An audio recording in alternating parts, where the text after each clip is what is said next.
नमस्कार बच्चों, मैं सौरभ मिश्रा संस्कृत कक्षा में आप सभी का स्वागत करता हूँ। पिछली कक्षाओं में हमने सुभाषितानी और डीजी भारतम इत्यादि पाठ पढ़े, उसके अभ्यास किए। मुझे उम्मीद है कि आपने अभ्यास इत्यादि सब अपनी अभ्यास पुस्तिका में कर लिया होगा। आज हम व्याकरण का एक भाग लेकर उपस्थित हुए हैं और इसको हम देखेंगे। तो व्याकरण में आज जो विषय आपके लिए प्रस्तुत है वो है शब्द रूपाणी यानी शब्द रूप। और इस शब्द रूप में भी हम लोग आज पढ़ने वाले हैं सर्वनाम शब्द। ठीक है, तो शब्द रूपाणी हम पढ़ने वाले हैं और शब्द रूप में भी सर्वनाम शब्द आज हम लोग पढ़ने वाले हैं।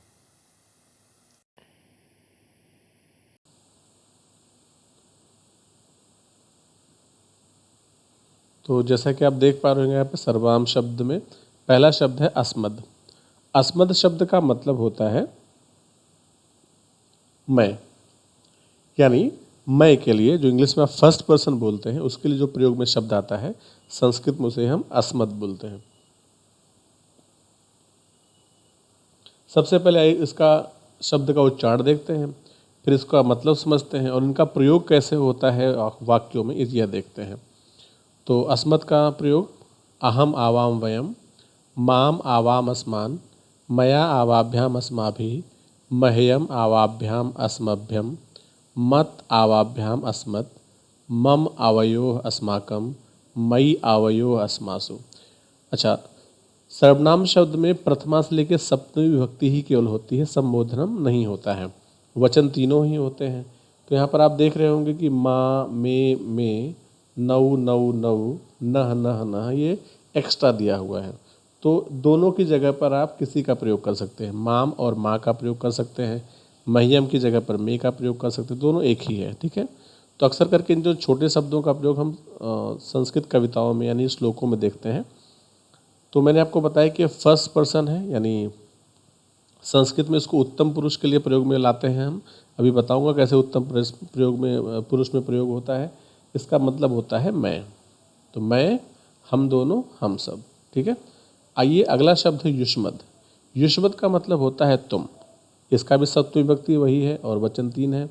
त्वम युवाम यूयम, त्वाम युवाम युष्मान, त्वया युवाभ्याम युष्माभिः, तुभ्यम युवाभ्याम युष्मभ्यम, त्वत् युवाभ्याम युष्मत्, तव युवयोः युष्माकं, त्वयि युवयोः युष्मासु। तो इस तरह से इसका रूप हुआ। ये भी 7 शब्द है, 7 इधर है और 3 इधर, तो 21 शब्द ये हुए। यहाँ भी आप देख रहे होंगे कुछ कॉमन शब्द हैं, दोनों में से किसी का प्रयोग हम कर सकते हैं। ये वाम वाम, वह, त्वाते ते, इसका प्रयोग हम कर सकते हैं।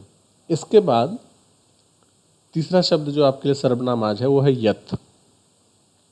यत का मतलब होता है जो, और ये 3 लिंग में, पुल्लिंग में, स्त्रीलिंग में और नपुंसक लिंग में।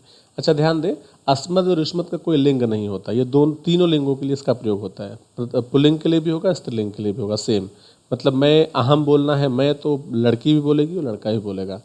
तुम लड़का के लिए भी होगा, लड़की के लिए भी होगा। तो ये कॉमन है, दोनों सब लिंगों में प्रयोग में आता है। लेकिन यहाँ से जो है यत, ये 3 लिंग अलग अलग हैं। इसका रूप देख लेते हैं। यह यौ ये, यम यौ यान, येन याभ्याम यैः, यस्मै याभ्याम येभ्यः, यस्मात् याभ्याम येभ्यः, यस्य ययोः येषाम्, यस्मिन् ययोः येषु। इसका स्त्रीलिंग या ये याः, याम ये याः, यया याभ्याम याभिः, यस्य याभ्याम याभ्यः, यस्याः याभ्याम याभ्यः, यस्याः ययोः यासाम्, यस्याम ययोः यासु। नपुंसक लिंग देख लेते हैं। नपुंसक लिंग यत ये यानी, यत ये यानी, यही 2 विभक्ति आपको याद करना है। तृतीया से लेकर सप्तमी तक पुल्लिंग की तरह ही है। आप कॉमन अभी एक बार तुलना कर लीजिएगा। येन याभ्याम यैः, यस्मै याभ्याम येभ्यः, यस्मात् याभ्याम येभ्यः, यस्य ययोः येषाम्, यस्मिन् ययोः येषु। एक बार वापस पुल्लिंग देखते हैं, तो पुल्लिंग आप देखेंगे तो सेम वही है, येन से लेकर यस्मिन तक, याभ्याम से लेकर येहु तक और यही से लेकर येषु तक। तो आप एक बार पुल्लिंग याद कर लेंगे तो नपुंसक लिंग अपने आप याद हो जाएगा। तो आपको 2 ही रूप याद करने हैं, पुल्लिंग और स्त्रीलिंग। नपुंसक लिंग पुल्लिंग का ही रूप है। इसके बाद तीसरा इदम। इदम का मतलब होता है यह। अच्छा, यत का मतलब होता है जो। यहाँ पे जो मैंने आपको यत बताया इसका मतलब होता है जो। फिर आगे इदम, इदम का मतलब यह होता है, रूप देखते हैं पुल्लिंग में पहले। अयम ये पुरुष के लिए है, अयम इमो इमे, इमम इमो इमान, अनेन आभ्याम एभि, अस्मै आभ्याम एभ्य, अस्मात् आभ्याम एभ्य, अस्य अनयो एषाम, अस्मिन अनयो एषु। तो इसका ये रूप हुआ। यहाँ पे भी देखें आप, दो शब्द अलग से दिए गए हैं, ये शब्द वैकल्पिक है यानी विकल्प से हैं, दोनों में से कोई एक का प्रयोग आप कर सकते हैं। स्त्रीलिंग इसका देखते हैं, इयम इमे इमाह, इमाम इमे इमाह, अनया आभ्याम आभि, अस्यै आभ्याम आभ्य, अस्याह आभ्याम आभ्य, अस्याह अनयो आसाम, अस्याम अनयो आसु। नपुंसकलिंग, फिर वही कॉमन रूल यहाँ पे भी लगेगा कि आपको प्रथमा और द्वितीय विभक्ति याद करनी है, तृतीया से लेकर सप्तमी तक पुल्लिंग की तरह ही रूप चलता है। ठीक है, तो देखेंगे इदम इमे इमानी, इदम इमे इमानी, ठीक है, अनेन आभ्याम एभि, अस्मै आभ्याम एभ्य, अस्मात् आभ्याम एभ्य, अस्य अनयो एषाम, अस्मिन अनयो एषु। ठीक है। आगे अब शब्द रूप है, उसको नहीं, अब एक चीज़ आपको मैं यहाँ पे दिखाऊंगा, ध्यान से देखिएगा। इस पेज पर आप देखें तो धातु रूपाण लिखा है, धातु रूप। धातु रूप का मतलब होता है वर्ब्स यानी क्रियाएं, जो आप छठी और सातवीं कक्षा में जान चुके हैं। लट लकार यहाँ पे दिया जा रहा है यानी वर्तमान काल। शब्द है खाद यानी खाना, टू ईट, और इसके 3 पुरुष और 3 वचन है। प्रथम पुरुष, मध्यम पुरुष और उत्तम पुरुष। प्रथम पुरुष है खादति खादतः खादंती, खादसि खादतः खादत, खादामि खादावः खादामः।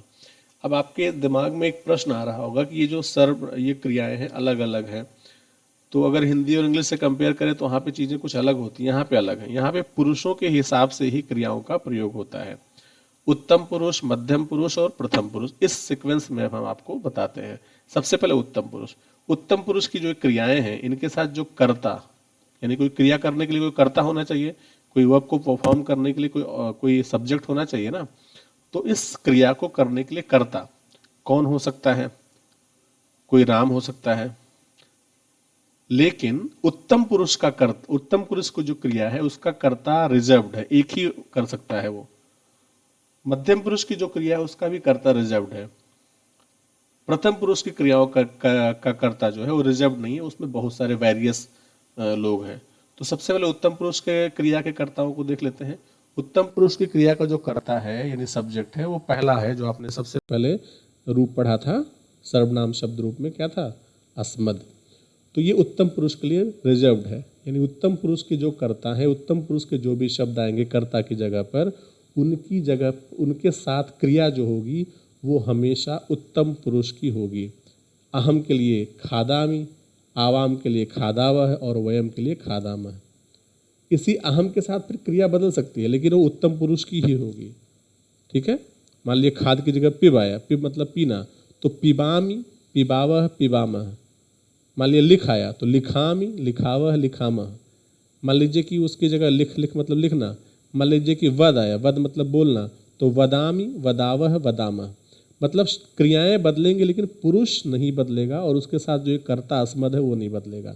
तो अस्मद सर्वनाम शब्द रूप के साथ उत्तम पुरुष की क्रियाएं रिजर्व्ड हैं, प्रेस्क्राइब्ड हैं, वहाँ पर कोई परिवर्तन नहीं होगा। ये आप लोग एकदम रूल के रूप में इसको ध्यान याद में रख लें। इसके बाद दूसरा जो पुरुष था, कौन सा पुरुष था? यहाँ पे देखिए मध्यम पुरुष। खादसी खादत है, खादत। तो मध्यम पुरुष के लिए जो कर्ता यानी जो सब्जेक्ट प्रेस्क्राइब्ड है, रिजर्व्ड है, वो है युष्मत। यानी युष्मत जो शब्द है ये मध्यम पुरुष की क्रियाओं के लिए रिजर्व्ड है। यानी तुम खादसी, युवाम खादतः, यूयम खादत। तो युष्मत के लिए मध्यम पुरुष की जो क्रियाएं हैं वो एकदम रिजर्व्ड है।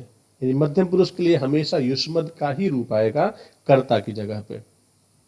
उत्तम पुरुष की क्रियाओं के साथ में अस्मद का ही कर्ता आएगा, और अस्मद का ही सर्वनाम रूप आएगा कर्ता की जगह पर, यानी सब्जेक्ट की जगह पर। तो यहाँ पर आपको क्लियर हो चुका होगा, युष्मत के लिए मध्यम पुरुष और अस्मद के लिए उत्तम पुरुष ये रिजर्व्ड है। इसके बाद बचता है आपका प्रथम पुरुष।